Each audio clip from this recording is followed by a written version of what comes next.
ನಮಸ್ಕಾರ ವೀಕ್ಷಕರೇ, the federal ಕರ್ನಾಟಕಕ್ಕೆ ಸ್ವಾಗತ. ನಾನು ವಿಜಯ್ ಜನಹಳ್ಳಿ.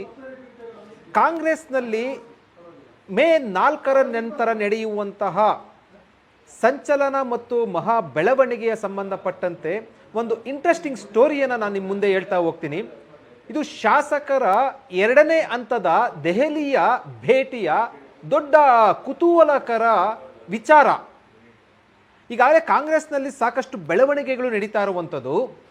ಕಾಂಗ್ರೆಸ್ನಲ್ಲಿ ಸಂಚಲನ, ಕುತೂಹಲ, ಕಂಪನ, ಮುಂದಿನ ಶಾಸಕರ ದೆಹಲಿಯ ದಂಡಯಾತ್ರೆ ಇವೆಲ್ಲವೂ ಕೂಡ ನೀವು ಕೇಳಿರುವಂಥದ್ದು. ಆದರೆ ಈಗ ಬರುತ್ತಿರುವಂತಹ ಹೊಸ ಬೆಳವಣಿಗೆ, 40 ಜನ ಶಾಸಕರು ಮೇ ಮೊದಲ ವಾರದಲ್ಲಿ ಅಂದರೆ ಉಪಚುನಾವಣೆಯ ಫಲಿತಾಂಶ ಬಂದ ಬಳಿಕ 40 ಜನ ಶಾಸಕರು ದೆಹಲಿಯ ಪ್ರಯಾಣಕ್ಕೆ ನಿಗದಿಯಾಗಿರುವಂಥದ್ದು, ದೆಹಲಿಯ ಪ್ರಯಾಣಕ್ಕೆ ಯೋಜನೆಯನ್ನು ರೂಪಿಸಿರುವಂಥದ್ದು ದೊಡ್ಡ ಮಟ್ಟದ ಬೆಳವಣಿಗೆಗೆ ಸಾಕ್ಷಿ ಆಗಲಿದೆಯಾ ಅನ್ನುವಂತಹ ಚರ್ಚೆಗಳು ಕಾಂಗ್ರೆಸ್ನಲ್ಲಿ ನಡೆಯುತ್ತಾ ಇರುವಂಥದ್ದು. ವೀಕ್ಷಕರು, ಯಾಕೆ ಕುತೂಹಲ ಅಂತಂದ್ರೆ, ಮತ್ತು ಯಾಕೆ ಇದು ಪೊಲಿಟಿಕಲ್ ಅಲ್ಲಿ ರಾಜಕೀಯವಾಗಿ ಸಾಕಷ್ಟು ಮಹತ್ವ ಪಡೆದುಕೊಂಡಿದೆ ಅಂತಂದ್ರೆ, ಎಲ್ಲ ದಿನಗಳ ಹಿಂದೆ 30ಕ್ಕೂ ಹೆಚ್ಚು ಶಾಸಕರು, ಸುಮಾರು 33 ಶಾಸಕರು, ಸಿದ್ದರಾಮಯ್ಯ ಅವರ ಪರಮ ಆಪ್ತ ಬಳಗದಲ್ಲಿ ಗುರುತಿಸಿಕೊಂಡಿರುವಂತಹ 33 ಶಾಸಕರು ದೆಹಲಿಯಲ್ಲಿ 2-3 ದಿನಗಳ ಕಾಲ ಬೀಡನ್ನು ಬಿಟ್ಟು ಮಲ್ಲಿಕಾರ್ಜುನ್ ಖರ್ಗೆ ಮತ್ತು ರಣದೀಪ್ ಸಿಂಗ್ ಸುರ್ಜೇವಾಲಾ ಅವರನ್ನ ಭೇಟಿಯಾಗಿ ಸಚಿವ ಸಂಪುಟ ಪುನರಚನೆಗೆ ಆಗ್ರಹವನ್ನು ವ್ಯಕ್ತಪಡಿಸಿ ಬೆಂಗಳೂರಿಗೆ ವಾಪಸ್ಸಾಗಿದ್ರು. ಅದಾದ ಬಳಿಕ ಈಗ 40 ಜನ ಶಾಸಕರು ಮತ್ತೆ ದೆಹಲಿಗೆ ಹೋಗುವಂತಹ ಪ್ಲಾನ್ ಅನ್ನ ರೂಪಿಸಿಕೊಂಡಿರುವಂಥದ್ದು, ಯೋಜನೆಯನ್ನ ಹಾಕೊಂಡಿರುವಂಥದ್ದು, ಇದಕ್ಕಾಗಿ ಸಿದ್ಧತೆಯನ್ನ ನಡೆಸಿರುವಂಥದ್ದು.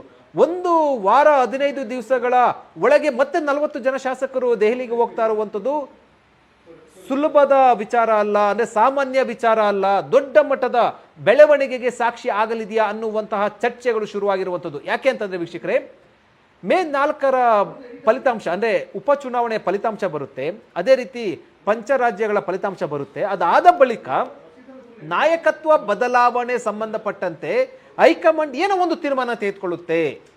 ಒಂದು ನಾಯಕತ್ವ ಬದಲಾವಣೆ ವಿಚಾರವಾಗಿ ತೀರ್ಮಾನ ತೆಗೆದುಕೊಳ್ಬಹುದು, ಅಥವಾ ಬದಲಾವಣೆ ಇಲ್ಲ ಸಿದ್ದರಾಮಯ್ಯ ಕಂಟಿನ್ಯೂ ಅಂತ ತೀರ್ಮಾನ ತೆಗೆದುಕೊಳ್ಬಹುದು. ಆದರೆ ಒಂದು ವೇಳೆ ನಾಯಕತ್ವ ಬದಲಾವಣೆ ಅಂತ ತೀರ್ಮಾನವನ್ನ ತೆಗೆದುಕೊಳ್ಳಬಹುದು ಅನ್ನುವಂತಹ ಒಂದಷ್ಟು ಗುಮಾನಿ, ಒಂದಷ್ಟು ಅನುಮಾನ, ಚರ್ಚೆಗಳಿರುವಂತಹ ಬೆನ್ನಲ್ಲೇ 40 ಜನ ಶಾಸಕರು ದೆಹಲಿಗೆ ಹೋಗ್ತಾ ಇರುವಂಥದ್ದು ಇದೆಯಲ್ಲ, ಅದು ದೊಡ್ಡ ಮಟ್ಟದ ಬೆಳವಣಿಗೆಗೆ ಸಾಕ್ಷಿಯಾಗುವಂಥದ್ದು. ಯಾಕೆ ಅಂತಂದ್ರೆ 40 ಜನ ಶಾಸಕರು ಹೋಗ್ತಾ ಇರುವಂಥದ್ದು ಸಚಿವ ಸಂಪುಟ ಪುನರಚನೆಗೆ ಆಗ್ರಹಿಸಿ ಆ ಎಲ್ಲ ಶಾಸಕರು ಕೂಡ ಸಿದ್ದರಾಮಯ್ಯ ಅವರ ಬೆಂಬಲಿಗರು.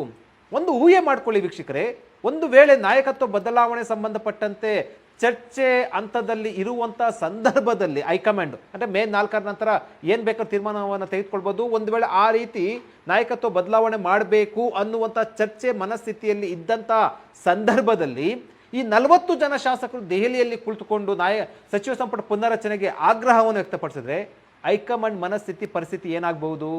40 ಜನ ಶಾಸಕರು ಒಂದೇ ಗುಂಪಿನಲ್ಲಿ ದೆಹಲಿಯಲ್ಲಿ ಇರುವಂಥ ಸಂದರ್ಭದಲ್ಲಿ ಹೈಕಮಾಂಡು ನಾಯಕತ್ವ ಬದಲಾವಣೆ ಮಾಡುತ್ತಾ? ನಾನು ಆಗಲೇ ಹೇಳ್ದೆ ಅಲ್ವಾ, ಇಂಟ್ರೆಸ್ಟಿಂಗ್ ಮತ್ತು ಕುತೂಹಲ ವಿಚಾರ ಇದೇ ಇರುವಂಥದ್ದು. ಇದಕ್ಕೆ ಸಂಬಂಧಪಟ್ಟಂತೆ 40 ಜನ ಶಾಸಕರ ತಂಡ ಈಗಾಗಲೇ ರಚನೆ ಆಗಿರುವಂಥದ್ದು, ಸಿದ್ಧ ಆಗಿರುವಂಥದ್ದು. ಇದಕ್ಕಾಗಿ ಸಂಬಂಧಪಟ್ಟಂತೆ ವಿಮಾನ ಟಿಕೆಟ್ ಬುಕ್ಗೂ ಕೂಡ ಈಗಾಗಲೇ ಕೂಡ ಎಲ್ಲವೂ ಕೂಡ ಪ್ಲಾನ್ ಅನ್ನ ಮಾಡಿಕೊಂಡಿರುವಂಥದ್ದು. 40 ಜನ ಶಾಸಕರ ತಂಡ ಮೇ 4ರ ಬಳಿಕ ಬಹುತೇಕವಾಗಿ ನಮಗೆ ಬಂದ ಮೂಲಗಳ ಮಾಹಿತಿ ಪ್ರಕಾರ 7 ಅಥವಾ 8ನೇ ತಾರೀಕು ದೆಹಲಿಗೆ ಹೋಗಲಿದ್ದಾರೆ 40 ಜನ ಶಾಸಕರು. ಆ ಎಲ್ಲ ಶಾಸಕರು ಕೂಡ ಸಿದ್ದರಾಮಯ್ಯ ಅವರ ಬೆಂಬಲಿಗ ಶಾಸಕರಾಗಿರ್ತಾರೆ. ಶಾಸಕರು ಒಂದೇ ಮಾತನ್ನು ಹೇಳುವಂಥದ್ದು, ಒಂದು ಸಚಿವ ಸಂಪುಟ ಪುನರಚನೆ ಮಾಡಬೇಕು ಅಂತ. ಸಚಿವ ಸಂಪುಟ ಪುನರಚನೆಗೆ 40 ಜನ ಶಾಸಕರು ದೆಹಲಿಗೆ ಹೋದರೆ ದೊಡ್ಡ ವಿಚಾರ ಅಲ್ಲ, ಆದರೆ ರಾಜಕೀಯವಾಗಿ ಮಹತ್ವ ಪಡ್ಕೊಳ್ಳುವಂಥದ್ದಲ್ಲ.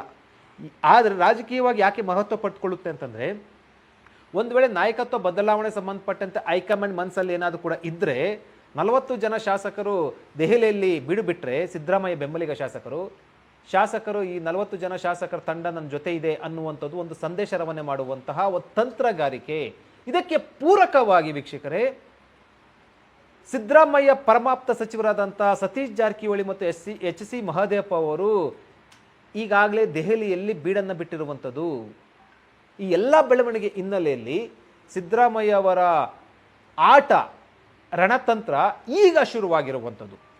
ಶಾಸಕರ ಬೆಂಬಲಿಗ ಶಾಸಕರ ಮೂಲಕ ಆಟವನ್ನು ಆಡಿಸ್ತಾ ಇರುವಂಥದ್ದು. ಈಗಾಗಲೇ ಡಿ ಕೆ ಶಿವಕುಮಾರ್ ಅವರು ದೆಹಲಿಗೆ ತೆರಳಿ 2 ದಿನಗಳ ಕಾಲ ದೆಹಲಿಯಲ್ಲಿ ಬೀಡನ್ನು ಬಿಟ್ಟು ವಿಶೇಷ ಸಚಿವ ಸಂಪುಟವನ್ನು ಕೂಡ ಅವರು ಹಾಜರಾಗಿರಲಿಲ್ಲ. ಹೈಕಮಾಂಡ್ ಮಟ್ಟದಲ್ಲಿ ರಾಹುಲ್ ಗಾಂಧಿ ಅವ್ರನ್ನ ಭೇಟಿಯಾಗಬೇಕು ಅಂತ ಅಂದ್ಕೊಂಡಿದ್ರು ಕೂಡ ಆಗಿರಲಿಲ್ಲ, ಆಗಕ್ಕೆ ಸಾಧ್ಯ ಆಗಲಿಲ್ಲ, ಭೇಟಿ ಆಗಲಿಲ್ಲ.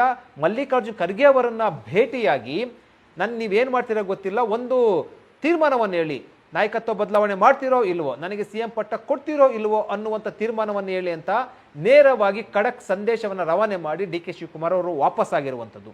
ಇದರ ಬೆನ್ನಲ್ಲೇ ಫಲಿತಾಂಶದ ಬಳಿಕ ಏನೋ ಒಂದು ತೀರ್ಮಾನ ಆಗುತ್ತೆ ಅನ್ನುವಂತಹ ಚರ್ಚೆ ಗುಮಾನಿಗಳ ನಡುವೆ ದೆಹಲಿಗೆ 2ನೇ ಹಂತದ 40 ಶಾಸಕರು, ಅಂದರೆ 2ನೇ ಪ್ರವಾಸ ಮಾಡ್ತಾ ಇರುವಂಥದ್ದು, 40 ಜನ ಶಾಸಕರು ಭೇಟಿ ಕೊಡ್ತಾ ಇರುವಂಥದ್ದು, ಪ್ರವಾಸ ಮಾಡ್ತಾ ಇರುವಂಥದ್ದು ಇದೆಯಲ್ಲ, ಅದು ದೊಡ್ಡ ಮಟ್ಟದ ಬೆಳವಣಿಗೆಗೆ ಸಾಕ್ಷಿ ಆಗಲಿದೆ. ಅಂದರೆ ಒಂದು ನೇರವಾಗಿ ಹೇಳೋದಾದರೆ, ನಾಯಕತ್ವ ಬದಲಾವಣೆ ಏನಾದರೂ ಕೂಡ ಮಾಡೋದಾದರೆ ಈ ಸಿದ್ದರಾಮಯ್ಯ ಅವರ ಬೆಂಬಲಿಗ ಶಾಸಕರು ಏನು ಬೇಕಾದ್ರೂ ತೀರ್ಮಾನ ತೆಗೆದುಕೊಳ್ಬಹುದು, ಅಥವಾ ಅವರ ಪರವಾಗಿ ಇಷ್ಟು ಜನ ಶಾಸಕರಿದ್ದಾರೆ ಅನ್ನುವಂತಹ ಸಂದೇಶ ರವಾನೆ ಮಾಡುವ ನಿಟ್ಟಿನಲ್ಲಿ ಶಾಸಕರ ದೆಹಲಿಯ ಪ್ರವಾಸದ ಗುಟ್ಟು ಇರುವಂಥದ್ದು, ರಣತಂತ್ರ ಇರುವಂಥದ್ದು.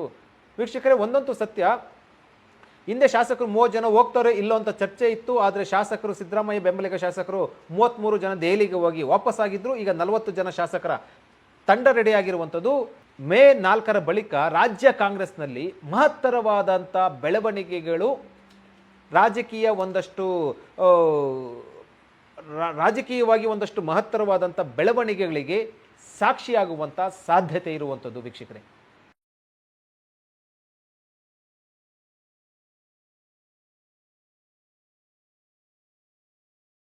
ಹೆಚ್ಚಿನ ಸುದ್ದಿ ಅಪ್ಡೇಟ್ಗೆ ಈಗಲೇ the federal Karnataka YouTube page ಅನ್ನು ಸಬ್ಸ್ಕ್ರೈಬ್ ಮಾಡಿ.